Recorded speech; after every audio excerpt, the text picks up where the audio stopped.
Selamat siang, selamat hari Sabat, Shalom buat saudara dan saudari, sahabat-sahabat dan yang ada di Facebook, lebih khususnya saudara dan saudari seiman Advent hari ke-7. Jumpa lagi dengan saya, Sister Medi, pada siang hari Sabat Tuhan yang suci ini. Setelah kita menyelesaikan ibadah kita, mulai dari ibadah pelajaran sekolah Sabat, acara khotbah, kemudian kita makan siang. Di saat yang indah ini, di siang hari Sabat Tuhan yang suci ini, di mana Tuhan sudah memberikan lagi kesempatan kepada kita sebagai umat-umat Tuhan berjumpa walaupun hanya melalui live pada siang hari Sabat Tuhan yang suci ini. Saudara dan saudariku yang terkasih dalam Yesus Kristus, pembahasan kita kali ini yang akan dibawakan oleh saudara Pendeta Johnny Langi dan akan membahas tabir 2 kelas Adventis atau tabir 2 kelas Advent. Sekarang waktunya kebenaran akan dibukakan. Marilah kita siapkan hati dan pikiran kita untuk mendengarkan tabir 2 kelas Advent yang akan dibawakan oleh saudara Pendeta Johnny Langi. Selamat menyaksikan.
Selamat siang, selamat hari Sabat, saudara-saudariku yang ada di dalam kasih Tuhan Yesus Kristus.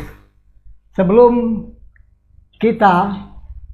kami mengungkapkan judul mengungkap tabir 2 kelas Adventis yang menjadi rahasia umum dari jemaat-jemaat Masehi Advent hari ke-7 dan Advent pembaharuan, sebelumnya kita tunduk sesaat dan kita berdoa. Maha besar Bapa kami yang bersemayam dalam tahta kemuliaan kerajaan sorga, Bapa yang berada di tempat yang maha tinggi, di mana kami manusia berdosa tak dapat menghampiri. Tapi pada kesempatan ini kami datang kepadamu mengungkapkan tabir 2 kelas Adventis, di mana kebenaran firman-Mu melalui Alkitab Roh Nubuat akan kami kemukakan supaya jelas bagi kami semua dan mengerti demi keselamatan untuk kami semua dan juga saudara-saudara kami yang lain. Buka hati dan pikiran kami supaya apa yang menjadi rahasia dapat terungkap, di mana hanya Engkau yang kami sembah dan hanya Engkau yang benar. Inilah doa dan harapan kami. Kami mohon hanya di dalam nama Tuhan Yesus, Juru Selamat kami. Amin. Saudara pendengar yang kekasih, pada tengah hari ini, setelah selesai kita ibadah, selesai makan, kami membuka kesempatan untuk mewartakan kebenaran yang mungkin menjadi rahasia bagi saudara-saudara teristimewa Advent hari ke-7. Banyak orang bertanya, kenapa ada Advent pembaharuan. Apakah itu bukan sidang ke-8? Atau apakah itu organisasi yang menyimpang atau organisasi liar? Kalau kita memperhatikan bahwa pembaharuan adalah banyak dimuat dalam ayat-ayat Alkitab. Kalau kita membuka Alkitab, maka pembaharuan sebenarnya itu dimulai dari zaman Abraham, zaman Ibrahim, di mana pembaharuan itu diadakan. Dia keluar dari Ur Kasdim oleh karena penyembahan berhala di keluarganya Terah. Datang ke zaman Nuh, pembaharuan diadakan karena banyak orang yang tidak lagi menyembah akan Tuhan. Datang sampai kepada zaman Yesus. Dalam buku Roh Nubuat, Kerinduan Segala Zaman, halaman 238, dan juga dalam bahasa Inggris, Desire of Ages 232, di mana Yesus terpaksa meninggalkan gereja Yahudi dan mencari kelas yang lain. Dan hal ini akan berlaku bagi generasi-generasi yang mengikutinya, di mana pembaharu-pembaharu akan meninggalkan gereja nenek moyang. Begitu seterusnya. Pada zaman sampai dengan zaman Martin Luther, oleh karena kemurtadan sidang Tiatira, pada abad ke-16 Martin Luther yang menjadi pembaharu, dia membentuk gereja Protestan. Kemudian datang di zaman periode Laodikia. Periode Laodikia, semua gereja ada di dalam periode itu. Kalau periode yang pertama adalah sidang Efesus, dari tahun 27 sampai tahun 100. Periode yang kedua, oleh karena Efesus sudah meninggalkan kasihnya yang mula-mula, gantilah periode Smyrna yang dikenal dengan bau yang harum, yang dimulai pada tahun 100 sampai 323. Tahun 100 sampai 323. Gantilah Pergamus dari 323 sampai 538. Gantilah Tiatira dari 538 sampai 1798. Sesudah Tiatira, Sardis dari tahun 1798 sampai 1833. Dari Sardis ke Philadelphia 1833 sampai 1844. Sesudah 1844, sekarang ini periode Laodikia sampai akhir. Nah, di dalam periode Laodikia ini, yang kondisinya adalah Laodikia, semua gereja yang ada di dunia ini ada di dalam periode itu. Jadi bukan hanya dimiliki oleh satu gereja tertentu, melainkan semua gereja ada di dalam periode Laodikia.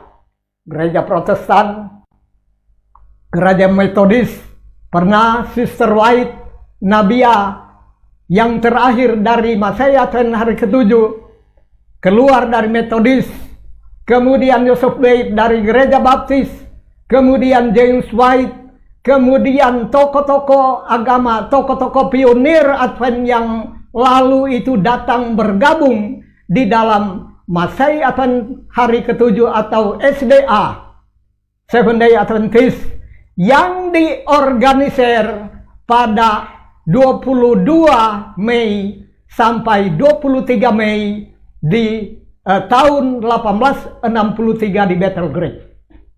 Presiden pertama adalah John Byington, sekretaris adalah Y.M. Loughborough, kemudian bendahara adalah Amadon.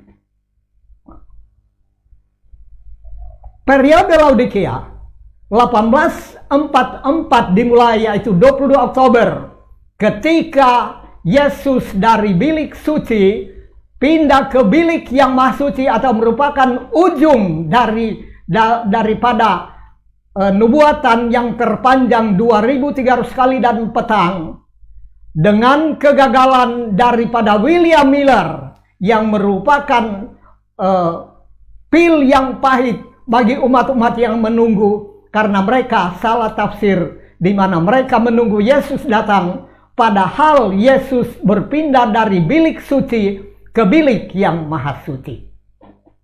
Muncullah pada waktu itu adalah Advent hari pertama. William Miller bersama dengan tokoh-tokoh waktu itu, yaitu Josiah Leeds, kemudian Stockman, kemudian Charles Fitz.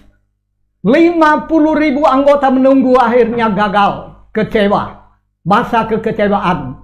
Tetapi mereka terus menyelidik apa yang terjadi.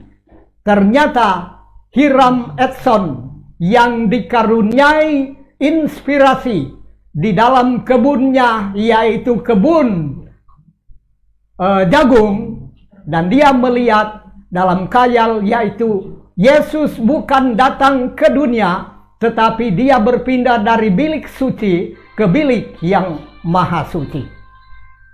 Panjang dia punya sejarah, tetapi kita khusus fokus pada mengapa ada 2 kelas Adventis, bahkan lebih dari itu.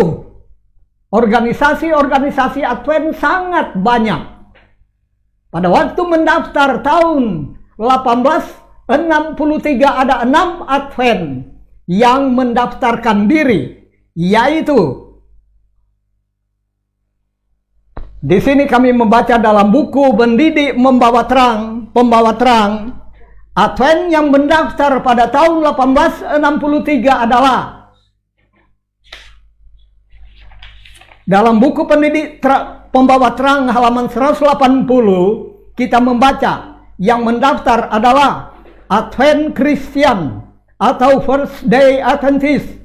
Kemudian yang paling banyak adalah Seventh Day Adventist.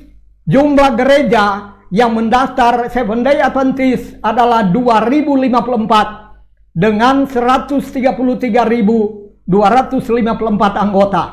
Kemudian Church of God Adventist, kemudian Life and Adventist, kemudian Church of God Oregon, kemudian Primitive Adventist. Advent pembaharuan belum ada waktu itu. Akan tetapi, mengapa sekarang ada Advent pembaharuan yang masih memegang hukum Allah dan kesaksian Yesus? Kapan dia punya pembentukan? Kapan dia punya sejarah?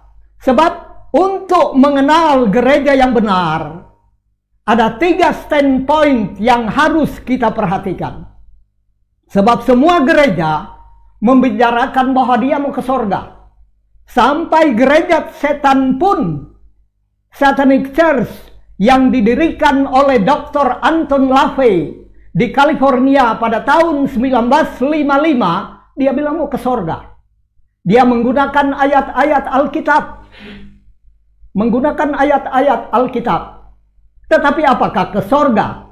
Begitupun Advent menunggu kedatangan Kristus, selalu mengkhotbahkan Yesus akan datang. Harus turut hukum Allah dan roh nubuat. Karena itu adalah prinsip yang utama. Sayang beribu sayang. Setelah nubuatan Advent, karena sebagaimana kami katakan tadi, bahwa untuk menguji gereja yang benar ada 3 standpoint. Gereja itu harus diuji dengan history atau sejarah. Gereja itu harus diuji dengan profesi atau nubuatan. Ketiga, gereja itu harus diuji dengan doktrinal. Ini untuk menguji gereja yang benar. Sebab semua berteriak, saya punya gereja mau ke sorga. Saya sidang Kristus. Uji dengan 3 ini. Kalau SDA betul, diuji dengan sejarah betul. Sebagaimana diterangkan tadi, diorganisir pada tahun 1863, tanggal 22 sampai 23 Mei, dan susunan kepegawaian kami sudah sebut tadi. Gereja SDA. Jadi dalam histori, juga dalam nubuatan. Nah sekarang, mengapa ada Advent pembaharuan? Mengapa ada Advent pembaharuan? Dalam kutipan roh nubuat, no apostasy, no reformation. Kalau tidak ada kemurtadan, berarti tidak ada pembaharuan. Tetapi karena kemurtadan di dalam gereja, sehingga muncullah pembaharuan. Sekarang kita ikuti. Pada tahun 1844, pekabaran Advent meluas terus. Banyak anggota-anggota gereja termasuk Nyonya White, Joseph Bates, James White, Weller, tokoh-tokoh Advent, Samuel Snow, J.N. Loborough, John Andrews. Mereka keluar dari gereja-gereja dan terbentuklah SDA. Akan tetapi pada tahun 1852 dalam buku Early Writings halaman 107 dia berkatakan begini, hampir sudah tidak ada pengikut yang setia di antara umat Allah karena sudah sama dengan dunia. Itu dalam kutipan Early Writings 107. Hampir sudah tidak ada pengikut yang setia di antara umat Allah karena sudah sama dengan dunia. Kemudian pada tahun 1856, oh kesombongan di antara pendeta-pendeta, dan pendeta-pendeta lebih dahulu bertobat karena sudah sama dengan dunia. Lanjut terus, 1863 ada 2 hal yang penting, yaitu pengorganiseran Advent hari ke-7, kemudian hal yang penting yaitu Khayal Pertarakan 6 Juni 1863. Pada tahun 1865, 2 tahun kemudian, dalam tulisan Nyonya White 1T186, ada berhala di antara umat Allah, khususnya di SDA, yaitu berhala selera. Lanjut, 1882, dalam kutipan roh nubuat 5T217, the church has turned back following Christ, her leader, and retreating toward Egypt. Sidang sudah berbalik daripada mengikut Yesus sebagai pemimpinnya dan sudah menuju ke Mesir. Poin pertama itu. Kutipan yang berikut dalam halaman yang sama, disbelief to the spirit of prophecy, tidak percaya lagi akan roh nubuat. Kemudian 1888, pada 2 November 1888, ada satu peristiwa konferensi di Minneapolis, yaitu di Minneapolis, Minnesota. Dalam 2 November konferensi Minneapolis itu, mayoritas menolak pekabaran dari Waggoner dan Jones. Yang dalam roh nubuat digelar mereka ini adalah hamba-hamba Allah yang setia, yang dilambangkan sebagai malaikat keempat yang menegur keadaan di General Conference. Mayoritas menolak pekabaran mereka, yaitu pembenaran oleh iman. Itu 2 November. Dan disitulah, karena pekabaran 3 malaikat sudah lumpuh, maka muncullah malaikat yang satu, malaikat dalam Wahyu 18, yaitu malaikat yang lain, yang itulah masa inkubasi dari pembaharuan di dalam. Mari kita membaca Wahyu pasal 18 ayatnya yang pertama. Wahyu pasal 18 ayatnya yang pertama. Kemudian daripada itu aku melihat seorang malaikat lain turun dari sorga. Ia mempunyai kekuasaan besar dan bumi menjadi terang oleh kemuliaannya. Siapa itu? Kalau Advent, dalam layar ini hanya 3 malaikat. Tetapi dalam Alkitab ada 4 malaikat. Ada 4 malaikat. Siapakah malaikat keempat? Apakah malaikat keempat ini dibahas oleh SDA? Selama saya di SDA, dari tahun 70,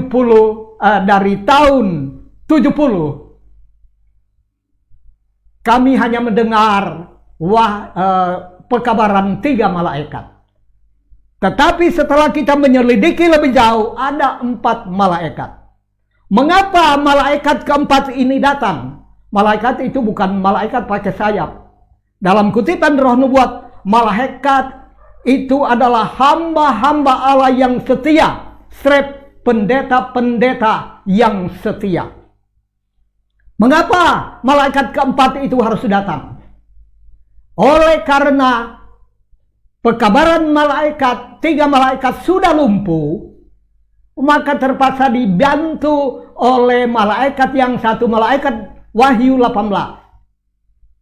Poin yang kedua, mengapa dia harus datang? Dia harus datang untuk menguatkan 3 malaikat yang sudah lumpuh. Pekabaran malaikat yang sudah lumpuh, sudah impoten. Kemudian dia punya fungsi berikut adalah memberikan suara yang lebih keras untuk seruan nyaring atau roh hujan akhir. Siapakah yang diwakili malaikat keempat? Masa inkubasi yang tercipta pada 2 November 1888 karena ditolak, inilah yang merupakan kemurtadan yang sangat hebat di SDA. Karena ditolak. Dan kemudian sesuai dengan buku yang disusun oleh Saudara Wagner, pahamkah saudara-saudara tentang peristiwa 1888? Itulah judul. Pada 1888, karena malaikat pekabaran Wagner dan Jones itu ditolak, sehingga kaki Dian dari sidang Laodikia itu dialihkan. Itu dalam halaman 45 dalam buku yang tadi. Kaki Dian dari Laodikia itu dialihkan. Dialihkan kemana? Ke umat Allah yang sisa. Sebab Roma pasal 9 ayat 27 dan Yesaya 10 ayat 22, meski Bani Israel menjadi seperti pasir di laut sekalipun, yang sisa akan diselamatkan. Hanya yang sisa yang akan diselamatkan. Apa maksud yang sisa? Yang sisa maksudnya yang masih mempertahankan Alkitab dan Roh Nubuat, atau yang masih mempertahankan kebenaran Allah. Itu yang dimaksud dengan yang sisa. Bukan sisa dalam gelas itu air. Yang sisa dimaksud itu adalah yang sisa mempertahankan kebenaran. Sejarah berjalan terus. Pada tahun 1893 dalam Review and Herald halaman 1 Agustus tahun 1893 dia punya berbunyi. Dalam peristiwa Arsaman halaman 25 ada itu. Seventh-day Adventists who have had great light which are exalted unto heaven in point of privilege shall be brought down to hell. Masehi Advent hari ke-7 yang mempunyai terang yang besar, yang ditinggikan sampai ke langit, akan dibawa turun ke neraka. Sejarah berjalan terus. 1901 nubuatan tentang pembaharuan. Harus adakan pembaharuan. Harus adakan pembaharuan dalam special testimony. Special testimony dari Nyonya White ditulis tahun 1901. Harus adakan pembaharuan. Pembaharuan di dalam atau di luar? Mulai dari dalam, tapi akan berakhir di luar. 1905, Nyonya White mengupas tentang tidak ada organisasi baru. Dan banyak ini disalahartikan. Karena tidak ada organisasi baru, berarti tidak ada organisasi lain. Padahal, dalam buku manuskrip dengan judul Steadfast unto the End, yang berbunyi, setiap tonggak yang sudah dibangunkan oleh Tuhan harus diperteguhkan. Kita tidak boleh memasuki organisasi baru karena itu berarti murtad dari kebenaran. Itu tulisan yang asli dalam manuskrip halaman ditulis tahun 1905, ditulis bulan 25 Desember 1905. Dan itu ditujukan kepada Dr. Kellogg. Apa sebab? Dr. Kellogg sudah membuat satu organisasi baru, sudah membuat satu teori, sudah membuat fondasi baru, yaitu bukunya Living Temple, teorinya teori panteisme. Allah dengan alam sama. Udara yang kita hirup itulah roh suci. Nah, itu salah satu teorinya. Allah dengan alam sama. Padahal Allah itu adalah pencipta alam, bukan sama dengan alam. Kemudian udara yang kita hirup itu roh suci. Sehingga Nyonya White mengupas tidak ada organisasi baru karena tonggak sudah digoyang melalui teori panteisme. Tonggak sudah digoyang. Nah, kalau satu bangunan, satu organ, satu organisasi tanpa tonggak, tanpa tiang-tiang, apakah rumah bisa berdiri? Apa bangunan, apakah badan bisa berdiri? Tentu tidak. Jadi fondasi yang harus kita kuat, fondasi adalah kebenaran. Sejarah berjalan terus.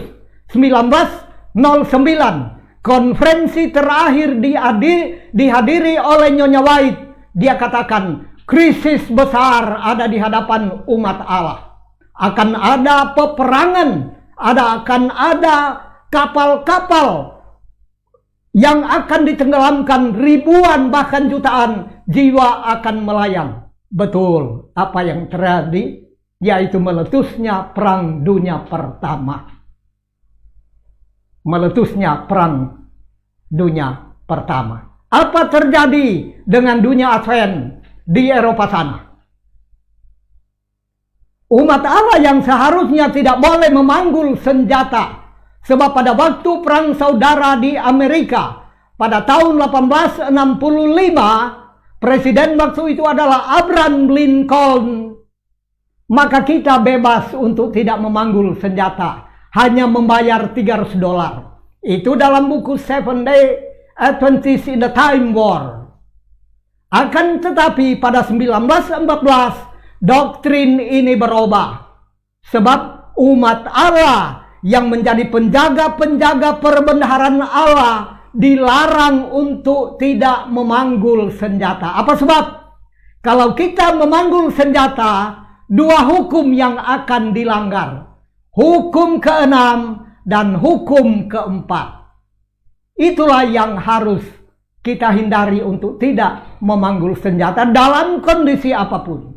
Dan ternyata melalui perintah Konradi, ketua divisi di Jerman yang berkedudukan di Hamburg, Konradi ketua divisi dan juga wakil ketua GC di Amerika, dibantu oleh Gedale sekretaris, membuat sepucuk surat pada 2 Agustus 1914, harus bela tangan air, harus menyanyikan nyanyian Musa, harus memanggul senjata, harus menyanyikan nyanyian Musa. Itu yang isi surat, harus bela tanah air.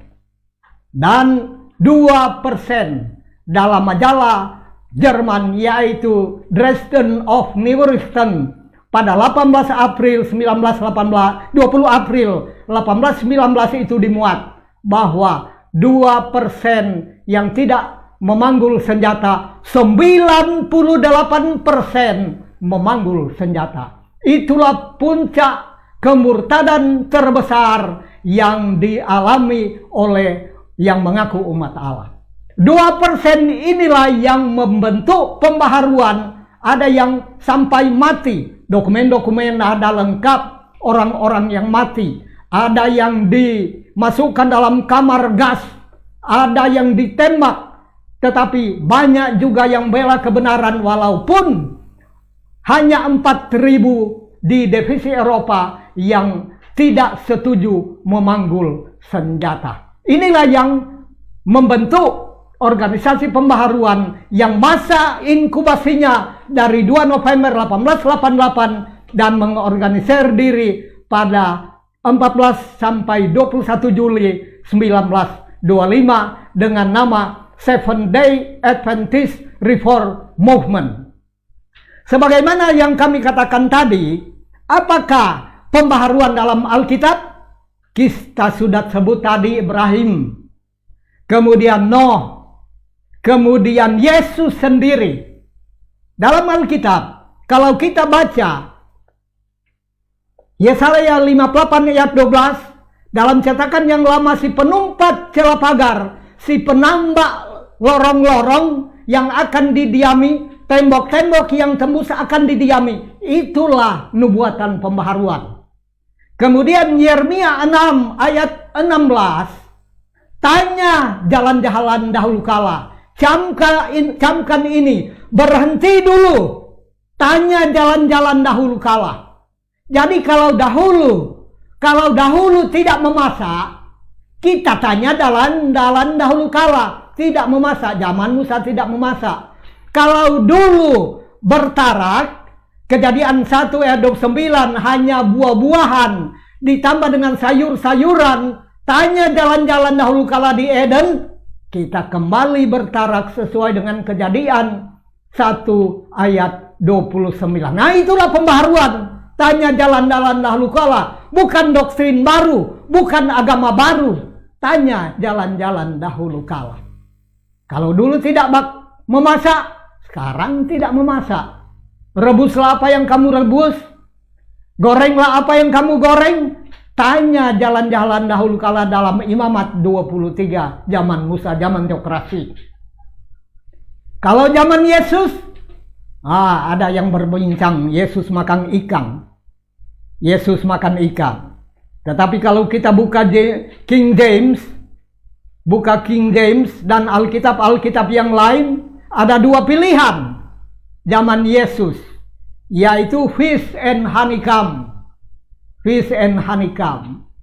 Dan ayat 43, he took it, diambil yang satu. Sesuai dengan nubuatan dari Nabi Yesaya pasal 7 ayat 14-15. Engkau akan menamai, anak darah itu akan mengandung dan berteriak-teriak beranak, dan hendaklah engkau namakan dia Immanuel. Kemudian makanannya yaitu dadi dan madu. Dadi ini adalah susu dan madu. Itu nubuatan Yesus. Jadi bertentangan dengan teori Yesus makan ikan. Dia hanya ambil dua.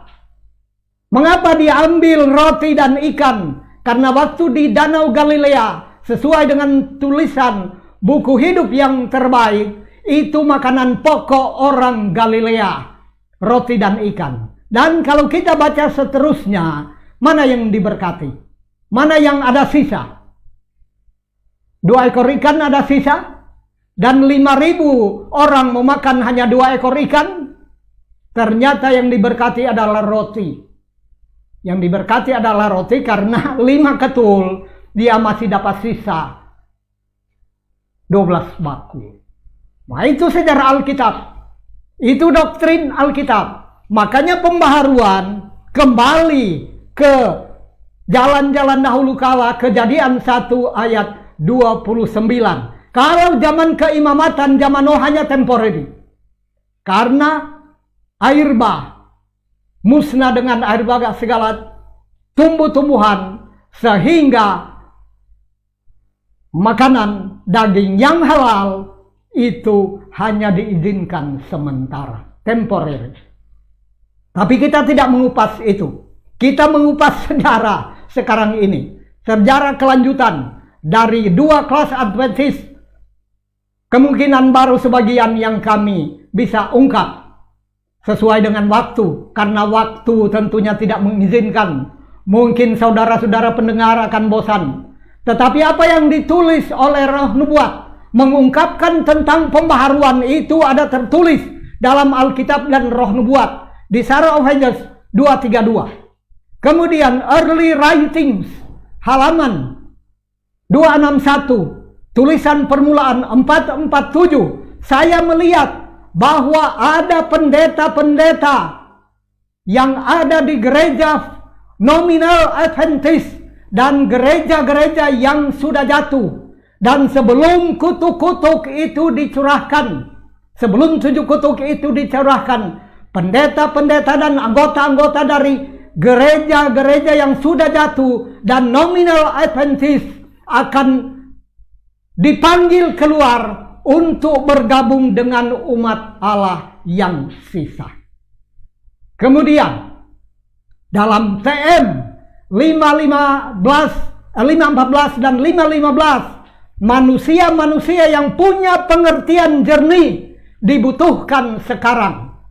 Orang-orang yang dikontrol oleh Roh Kudus akan memimpin keluar untuk datang kepada pembaharuan yang saksama. 2 kutipan ini, ada beberapa kutipan, 3 kutipan ini adalah cukup bagi kita supaya kita harus mengadakan pembaharuan mulai dari dalam. Dari rumah tangga, dari sidang, sampai berakhir di luar. Sebab contoh, Abraham keluar. Yesus sendiri tinggalkan gereja nenek moyang. Martin Luther tinggalkan gereja Tiatira. Kemudian Nyonya White tinggalkan Metodis. Kemudian Joseph tinggalkan gereja Baptis. No apostasy, no reformation. Kalau sudah ada kemurtadan dan tidak bisa diperbaiki, nubuatan untuk tinggalkan gereja itu tetap berjalan terus. Karena 2 golongan yang akan berlaku, yaitu dari golongan Habel, 2 bersaudara dengan Kain, 2 golongan umat Allah itu akan berlaku sampai pada akhir zaman ini. Jadi periode Laodikia ada banyak golongan. Karena 1844 sampai akhir. Bukan hanya didominasi oleh satu gereja, periode Laodikia, karena kondisinya sama. Kita harus keluar dari kondisi Laodikia. Semua gereja harus keluar dari kondisi Laodikia, kalau tidak akan dimuntahkan. Itulah, kalau kita keluar, itulah pembaharuan. Sebab sidang yang berada dalam kondisi Laodikia, dalam Review and Herald 19 Oktober 1890, hadirat Allah tidak ada. Hadirat Allah tidak ada. Oleh karena itu, saudara-saudara, dalam kesempatan ini mari kita berpikir, mari kita berdoa, minta bantuan Roh Suci. Jangan kita bingung dengan keadaan. Walaupun sekarang ini sedang berjalan penyakit yang hebat, tapi penyakit yang paling hebat yaitu penyakit Laodikia.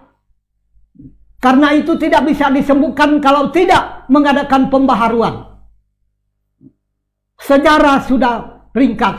Sebab perang dunia pertama, perang dunia kedua, kemurtadan lebih besar. Kemurtadan lebih besar. Kalau kita buka sejarah, kalau kita buka tulisan-tulisan, Nyonya White sampai ditolak, Nyonya White sampai dibuang ke Australia. Tetapi dari sana, walaupun dia penuh dengan duka, menangis, tetapi dari sanalah dia dipimpin oleh Tuhan untuk membuka Outwardale College. Dan dari sana ilham untuk menegur umat-umat Allah sampai dia kembali ke Amerika, sampai dia mati pada 16 Juli 1915. Dia katakan dalam tulisannya dan ucapannya yang terakhir bahwa Yesus itu adalah hidup. Yesus itulah hidup. Kita percaya bahwa Yesus adalah hidup. Panggilan rahmat berlaku sampai pada detik ini. Yesus sekarang ini masih berada di bilik yang maha suci. Oleh karena itu, suaranya memanggil kita terus-menerus. Adakan pembaharuan, kondisi keluar dari kondisi kesuaman, kondisi Laodikia. Karena hanya orang pembaharu-pembaharu yang diregistrasi di dalam sorga. Pembaharu-pembaharu harus menegakkan hukum Allah dalam Prophets and Kings halaman 678. Mari kita menjadi pembaharu yang benar selagi kita hidup, selagi kita bernafas. Jadilah pembaharu yang setia, karena sidang Allah yang militer akan menjadi sidang Allah yang menang. Inilah doa dan harapan kami pada tengah hari ini. Kiranya ini dapat menjadi bagian kita semua, dan sebagian yang kami ucapkan melalui mengungkap tabir dua kelas Adventis, karena Kain dan Habel merupakan dua golongan di atas dunia sampai pada akhir zaman. Amin. Kita berdoa. Terima kasih Bapa di dalam sorga.